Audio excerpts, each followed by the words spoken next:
This is For the Governed, a podcast series brought to you by Athalonz. Here are your hosts, Tim Markison and Ron Cates. Welcome to another exciting Athalonz podcast. I'm Ron Cates. With me is Tim Markison, the CEO and founder of Athalonz. Today's topic is one that I personally find fascinating because I'm a marketing guy. The subject matter today is tackling the beast that is marketing. Now, as a marketing guy, what would make this a lot more interesting is to hear from someone in their, with Tim's perspective, someone who didn't grow up in marketing. So let's start with you.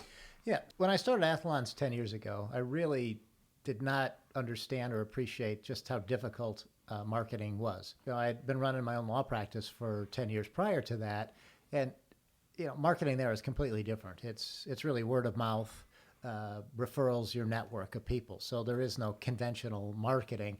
And we actually, as a law firm, shied away from any kind of traditional marketing. We'd have marketing firms go, yeah, we'll get your SEO up. Well, we didn't want that up. We didn't want people to find us that we didn't want us to find us.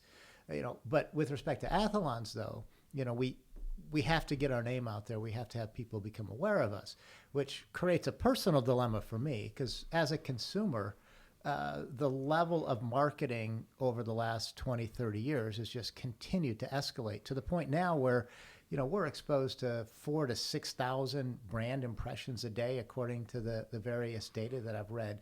So I've got this real dilemma. As a consumer, I'm sick of seeing commercials, but yet as a small business owner, we got to get our name out there so people hear about us.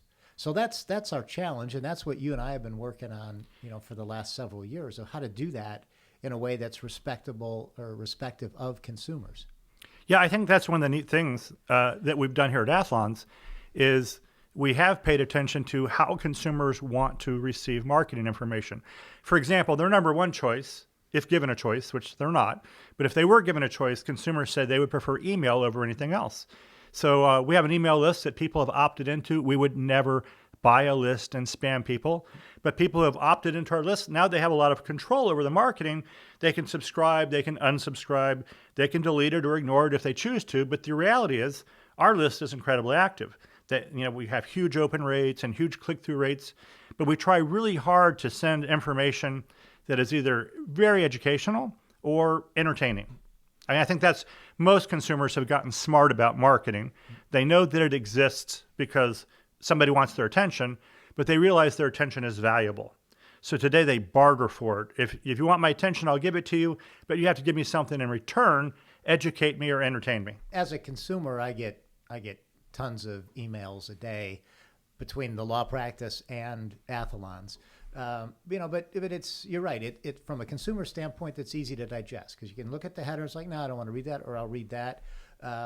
So I think I like that approach. Now, the problem I have as the CEO of Athalonz is it takes a long, long time to build a really big email list that can sustain a business. And we've done a good job of growing our list, but it's far from where we would like it to be. Yeah, it's not quite at 100 million yet. It's still a little bit short of that. Yeah. So there's the challenge there. So as that list grows, the challenge is what other marketing approaches that we do. In social media, we hear, oh yeah, well you advertise on Facebook and all those, or the one I love is, well, just make a video and have it go viral.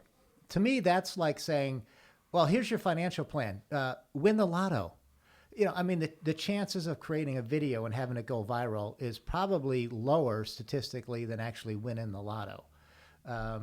So from some of the data that we've seen, there's 5 billion videos viewed per day on YouTube. So the chances of a video going viral is insane. But we still are making that content, but it's to the point that you were talking about. We're trying to do something that's educational, something that's informational. And that's part of why we're doing this too, is just to increase awareness. But a lot of it to me is just to share the various experiences that you and I have had, because we've been around a while. We've experienced a lot of things. No, yeah, I get it. Now, I love our marketing approach, and I love that you've bought into it 100%. It's about being 100% real, authentic, transparent. We want people to know that We're not an entity. We're not some big box somewhere called Athalonz. We've got real people here. We always respond to every single email. We respond to every social post, and we're going to continue to do that forever. The neat part about that is that, people have become fans. I mean, we're truly fans. And so they'll repurpose our content, they'll repost our content, they'll send it to their friends. And it's great that so many of them have decided to become advocates on the behalf of Athalonz. Yeah. I think that we are authentic and real. We're incredibly candid and honest in all the marketing pieces that we do. I think that resonates with people. Yeah, I agree. I know it resonates with me personally, and that's, that we're not going to take any other approach. We're not going to say anything that we can't back with evidence and data. I don't believe in that. I don't believe in exaggerating. Our products do what we say they do. They're not going to make you a superstar if you don't have that genetic ability, but it will allow the individual to play a little bit better. And that's been our marketing theme for, since we introduced our shoes, the first pair of baseball shoes 6 years ago. So we'll continue that approach. What I do like is, we're getting, little pockets of people that are really, becoming supporters and, trying the products and go, yeah, these guys really do what they say they do. The shoes will work the way they are. And then they become, more of our marketing than anything we could possibly say. Yeah, I talk about, as you know, I do seminars on marketing. That's how we met. And one of the things I really emphasize is that today, only 14% of consumers, us, trust ads. We don't trust ads anymore. We know that they're there just to sell us something, so we tend to ignore them. But 78% of us trust an online recommendation by a stranger. Take, for example, Yelp. I travel a lot. I use Yelp to decide, I used to travel a lot before COVID. Yep. If I want to go eat somewhere, I would read the reviews because even though those people are strangers, I trust their opinion more than I trust the owner of the restaurant to, not be biased. We know if it's someone in our network, it's a 91% trust factor. So those have way more weight than any sort of traditional advertising ever will. Yeah. Being a lawyer, I look at the legal side of things. And there are laws against false advertising, but the hoops that you have to jump through to prove that somebody was falsely advertising are significant. And then the potential damages are pretty minuscule. So while there's laws that prohibit false advertising, they don't have a lot of teeth and they're hard to implement.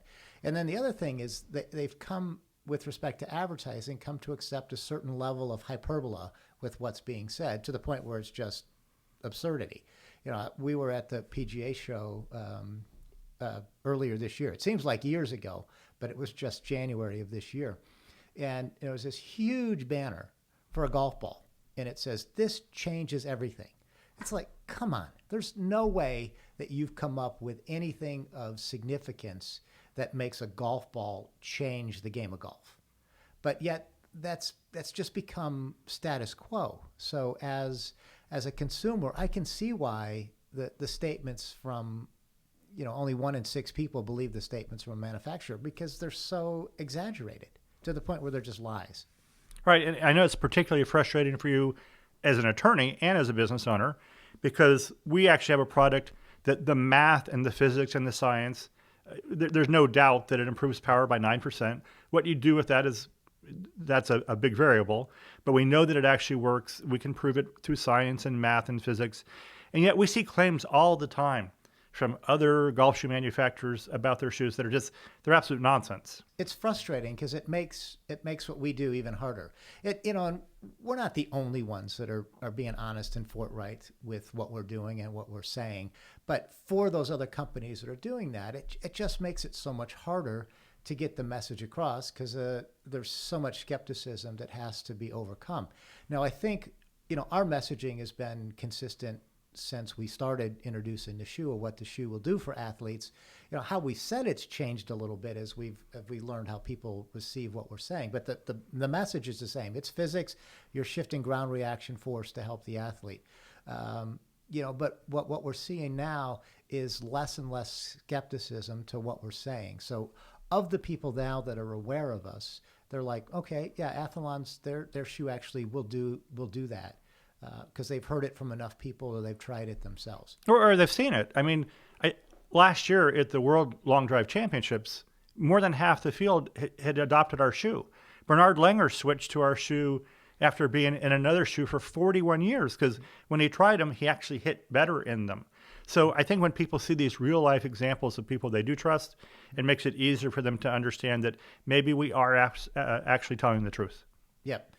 And we are. I mean, we will continue to do that, and we'll continue to attract quality people like Bernhard Langer because the shoes, they'll work. They'll help people have a little bit better golf game.